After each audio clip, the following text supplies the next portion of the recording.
Okay, now I'm going to can some pot roast. Actually, I'm canning pot roast, and I'm canning some cube steak, and I'm also canning some stew meat. And I'm doing it all the same way. And the reason I'm canning, you might wonder, why in the world would you can your beef? Well, when I get fresh beef that goes into the freezer, whatever's left in the freezer, I put in jars. I like to have some in jars because if the power goes off, that's less I have to hustle to get done out of the freezer. But at the same time, if we were to have several days of an outage, then I could have meals on the table even with a power outage. So I'm going to show you here what I'm doing. This is so easy. Now, I'm going to show you two different ways, but this first one, you can, I'll just show you. So I'm going to set the camera down here so you can see what I'm doing, hopefully. I've got my cutting board here. I've got some big roasts back here that are thawed. And I'm going to start cutting them into long strips.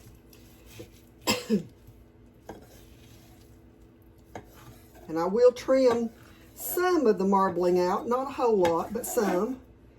But I'm just cutting these into long pieces so that the heat can get all into the meat while it's in the canner.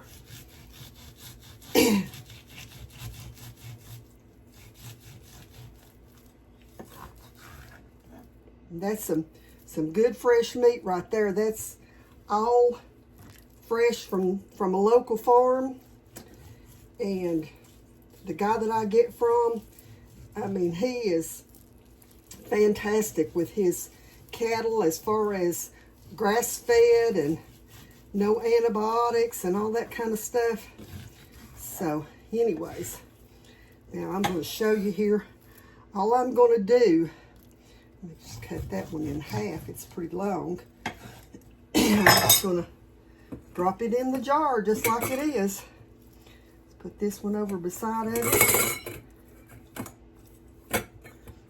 Now let's get some smaller pieces to put on top.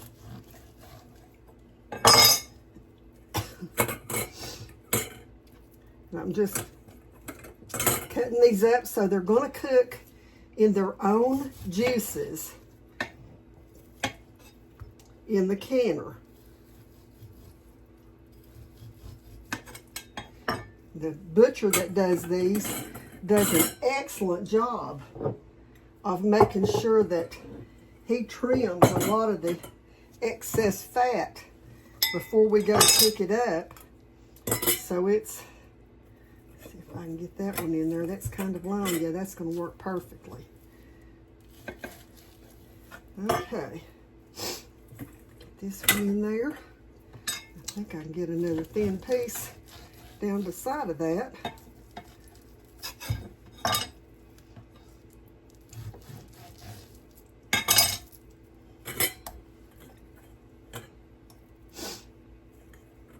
You can see there, I'm just pressing it down in there. These chunks are going to, they're going to cook real easy in the canner like that. I think I can get this last little piece right there. That's a chuck roast. Okay, now, all I'm going to do is clean these rims of the jars with some vinegar. And then literally just put the lid on it. Tighten the lids down and put it in the canner. And these are going to process for 90 minutes. Now let me wash my hands.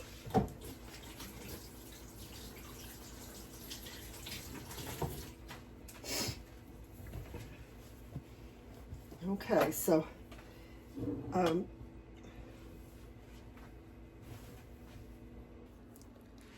just wanted to tell you, if you have not seen the process of using the pressure canner, I'm going to link that video in the description. So down below the video, you'll see there a place that you can open up and go there and look for that video. That'll show you the full canning process.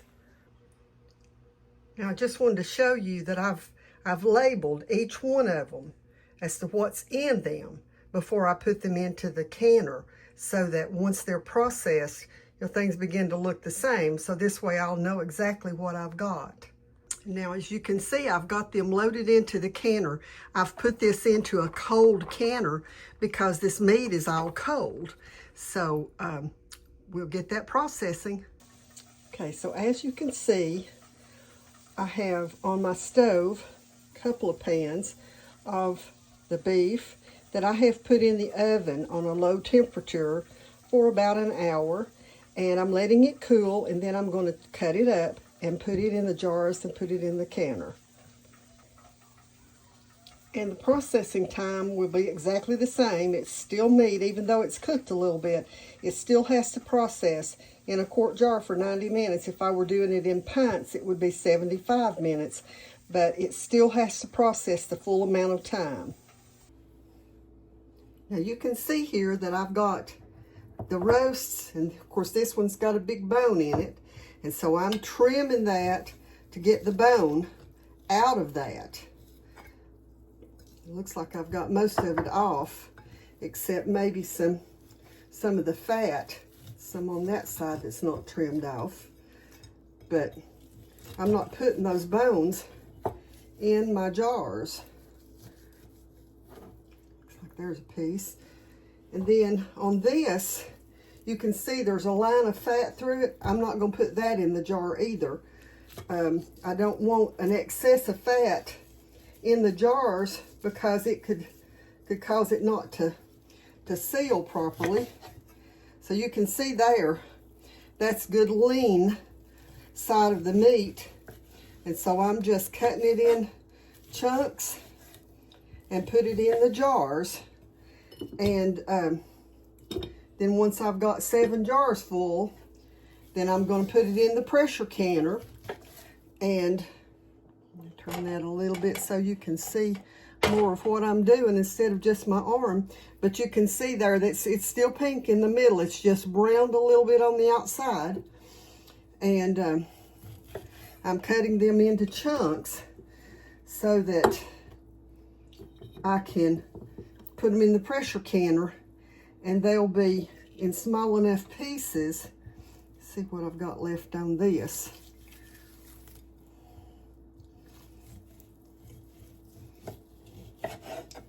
When you cut into it like that, you can see there's a big line of fat right there, which is what most of this section right here is. See, mostly fat. So I'm probably not going to put, that piece is not, so I'm not going to put most of that into my canner because, like I said, I don't want the excess fat to keep my jars from sealing. And I just go through it all that way. There's some. That's got a lot of fat on it too. Let's see what this one's got. Cut right through the middle of it. Oh yeah, see now that one's got, not got the fat, but it's got a line of gristle right there. I'm gonna cut that gristle out too because sometimes I'll use this to make barbecue. And who wants gristle in their barbecue? Okay, so I got that out. Just gonna put it in the jar. Get this all put over here. And you can see my cutting board with all the meat on it there. That's why I did the video about cleaning your cutting board. Now you can see that one has a bone in it. So I'm going to get that bone out first thing. I'm going to go around it, cut that bone out.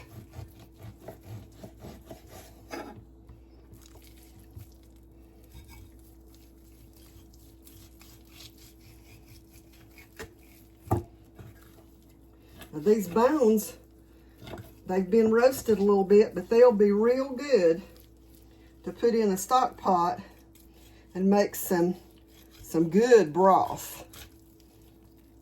That one's, there it is. Okay, so there's a good bone for some bone broth. Let's get this line of fat cut out of it. And I will finish this up and get it into the canner. So you can see that's a pretty good amount of fat going through that one. But we've got it down to the meat there. So I'm going to cut right through the middle of this like that. And see, when you're doing it this way, it doesn't really matter how you put it in the jar, because I mean you're going to cut it all into chunks or strips anyway. Okay, so you can see that one's pretty much all good lean meat. So let's cut it into chunks. Get that piece of fat off of it right there. A little bit of fat don't hurt, but I just don't like a whole lot of fat in it so that I don't risk my jars not sealing. Okay.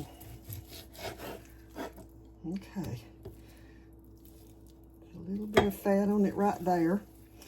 So I'm going to finish this up, and then you'll see pictures whenever it's done of the difference between doing it raw pack or doing it like this and roasting the meat just a little bit before I put it in the jars.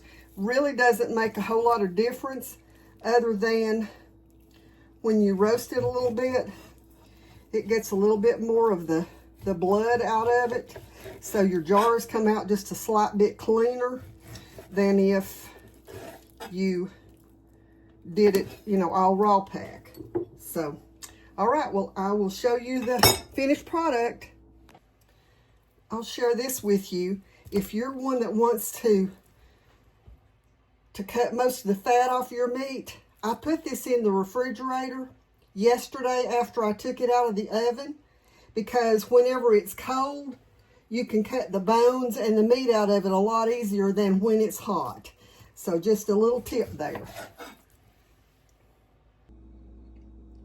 So here are two jars. The one on the left is the one that was processed without any pre-cooking.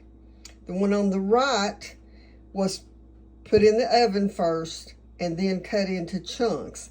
Now you'll notice the one on the left, there's a lot of stuff here in the jar that is, you know, where the blood has been in it. And then you'll also notice there's quite a bit of fat here. The one on the right, you don't see as much of that stuff in the bottom of the jar. And you'll notice that there is no fat on that. So that's just the difference between, it just depends on what you want.